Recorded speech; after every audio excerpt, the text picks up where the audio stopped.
The prison door slams shut. The reverberation echoes with immense meaning, both for the young person locked up and those on the outside.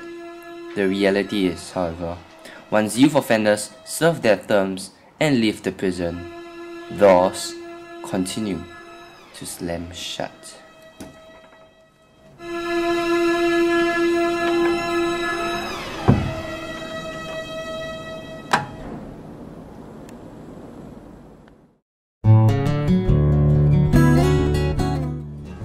At least now people are aware of the fact that ex-offenders are not necessarily always labelled as criminals. And I think that helps in terms of changing people's mindset, even though it's a very long and lengthy process. When I went into the prisons as a volunteer, I taught the O-level and A-level class. And you'll be surprised that many of them do better than their peers outside the prison. So if you want to talk about untapped potential, there is definitely the untapped. I would say that it's not really peer influence, but rather I would say it's acceptance. So let's say I bring this not so well educated person into your midst. Would you find it very difficult to interact with this person? You would think that way. So in that sense, it is very difficult to break that kind of barrier. It requires a lot of help and a lot of open-mindedness from both parties. For that particular ex-offender to try again, to interact with other people that she's not used to interacting with, and for the other people who are supposed to be that positive influence to accept this particular activity. I do believe that the interaction is important, but it will take a lot of open-mindedness for the general public to be able to accept it. And for that matter, for parents to be willing to expose their own children to such a risk.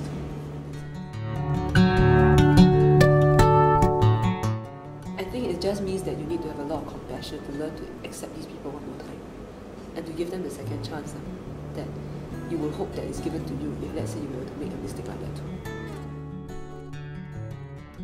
And what you're proposing, like long-term interaction and long-term exposure, is a good thing.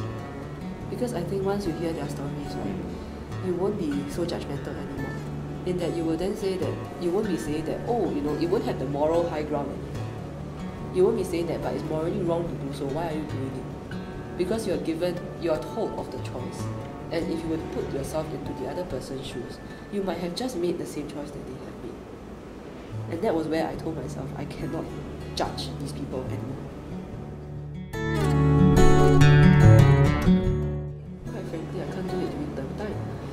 But eventually, right, as the story went on, I did.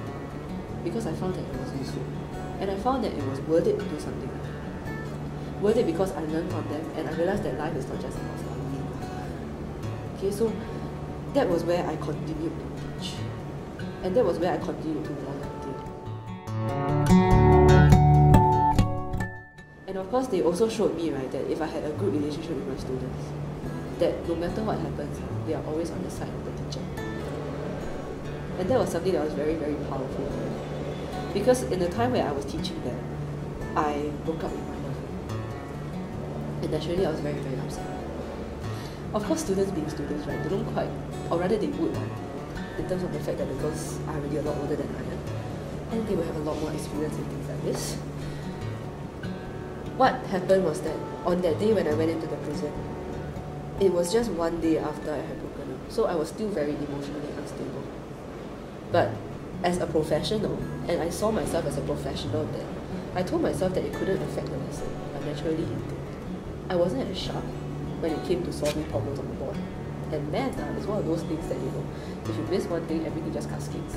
And in the past, it was not very difficult for me to just spot the mistake on the board, but that lesson, right, it just went to pieces. In that I just couldn't figure out what was happening on the board. And then, right, it wasn't me that stopped the lesson. It was my students who did.